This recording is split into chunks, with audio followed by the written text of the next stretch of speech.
अस्सलाम वालेकुम। सिस्टम के खिलाफ क्रैकडाउन का आगाज होते ही अब हर बंदा ये जानना चाहता है कि सिस्टम के खिलाफ कितना बड़ा क्रैकडाउन होगा। क्या ये क्रैकडाउन आर्जी है या क्रैकडाउन में मजीद भी कुछ कार्रवाइयां होंगी? क्रैकडाउन में मजीद अहम शख्सियात गिरफ्तार होंगी या नहीं होंगी, या फर्जी सिर्फ जिन अफसरान को हटा दिया गया बस इसके बाद ये क्रैकडाउन खत्म हो जाएगा? जिन अफसरान को हटाया गया उनमें डिप्टी कमिश्नर, महकमा रेवेन्यू और पुलिस के SHOs शामिल हैं।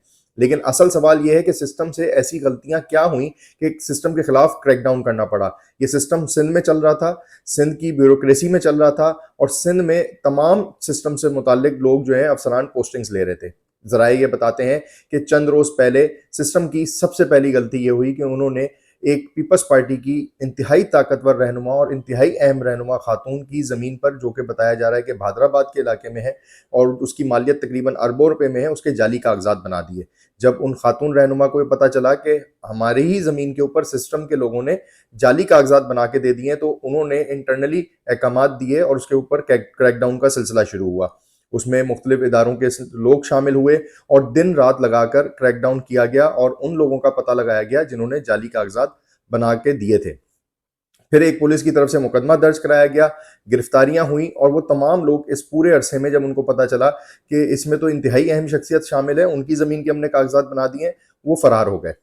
फरार होने के बाद मुकदमा भी था, तलाश का सिलसिला भी जारी था, छापों का सिलसिला भी जारी था। इसी दौरान एक पुलिस के एक अफसर ने अपना किरदार अदा किया और उसने जो कि SHO लेवल के अफसर हैं, उन्होंने कहा कि जी हमारे पास इंफॉर्मेशन है कि जो कागजात आपके बनाए गए और सो एंड सो वो किधर रखे हुए हैं, वो कागजात वापस कराए गए, दोबारा से कागजात बनाए गए, रेवेन्यू के लोगों ने उसमें अपना किरदार अदा किया और उसके बाद गिरफ्तारियां हो गई और ये मामला वहां पे ख़त्म हो गया।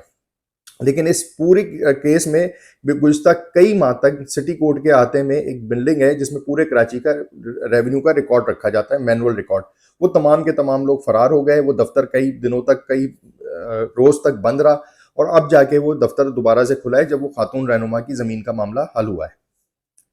सिस्टम से दूसरी गलती क्या हुई? सिस्टम से दूसरी गलती ये हुई कि नॉर्दर्न बाईपास के ऊपर ब्रोही सिस्टम ने एक ऐसी जमीन के ऊपर कब्जा कर लिया जो कि एक साबका सरकारी अफसर की बताई जाती है, और वो सरकारी अफसर ने एक इस्लामाबाद की इंतहाई अहम शख्सियत को जाके ये पूरी कहानी बताई कि किस तरीके से उनकी सारी जिंदगी की जमा पूंजी को सिस्टम ने लपेट में ले लिया और लूट लिया है। इस बात के ऊपर इस्लामाबाद की इंतहाई अहम शख्सियत ने काफ़ी बरहमी का इजहार किया और फौरी तौर के ऊपर अहकामात दिए कि ये ब्रोही सिस्टम कौन है, इसके बारे में पता लगाया जाए और क्रैकडाउन का आगाज़ किया जाए। इसी के साथ साथ कराची शहर के अंदर सिस्टम की गूंज इतनी ज़्यादा थी और पूरे सिंध में सिस्टम की गूंज इतनी बढ़ रही थी कि ये सिस्टम के बगैर कोई काम नहीं हो रहा था, जिसमें ताजिरों ने भी अपना जो है काफ़ी ज़्यादा तहफ़्फ़ुज़ात का इजहार किया। और हनीफ गौहर साहब ने अब मीडिया के ऊपर आके बताया है बाज़ाब्ता तौर के ऊपर कि ताजिरों ने सिस्टम के हवाले से आर्मी चीफ से बाकायदा शिकायत की और उनको बताया कि सिस्टम की मर्जी के बगैर वो एक ईंट भी नहीं रख पाते हैं, ज़मीन नहीं ले पाते हैं, ना काम कर पाते हैं, ना उनको ज़मीन मिलती है, और जहां उनकी ज़मीनें ताजिरों की मौजूद हैं उन ज़मीनों के ऊपर भी ये सिस्टम कब्जा कर लेता है। इस सिस्टम में जो दो सबसे बड़े नाम थे वो थे एक ब्रोही सिस्टम और दूसरा था AG सिस्टम। इन दोनों सिस्टम की सिफारिशों के ऊपर लगे हुए तमाम अफसरान को हटा दिया गया है। उसमें सबसे बड़े जो DC किमाड़ी थे, DC ईस्ट थे, और ख़ास तौर के ऊपर DC मलीर थे, उनको भी हटा दिया गया है, जैकबाबाद को भी हटा दिया गया है, इस तरह के दूसरे अफसरान को भी हटाया गया। इसमें सबसे बड़ा जो तबादला था वो महकमा रेवेन्यू में LU की सीट के ऊपर तैनात अफसर थे, उनका भी तबादला था।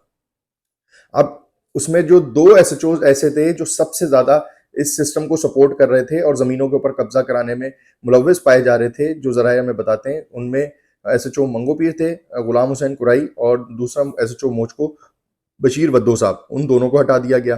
अब आज की तारीख में हर बंदा ये देख रहा है और इंतज़ार कर रहा है कि सिस्टम की इन गलतियों को माफ़ कर दिया जाएगा, सिस्टम दोबारा से फ़ाल हो जाएगा, या सिस्टम के खिलाफ बाकायदा जेन्युइन क्रैकडाउन होगा। अब असूली तौर के ऊपर तो होना ये चाहिए था कि जितने भी अफसरान को सिस्टम के नाम के ऊपर हटाया गया, इनको शामिल तफ्तीश करना चाहिए था, इनके ऊपर मुकदमात होने चाहिए थे।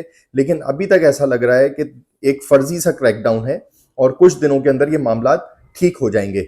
लेकिन अगर ये वाकई जेन्युइन क्रैकडाउन है तो इससे आने वाले दिनों में सिंध की ज़मीन भी महफूज रहेगी और जिन लोगों की असल ज़मीन के मालिक हैं उन तक उनकी ज़मीनें पहुंच भी जाएंगी।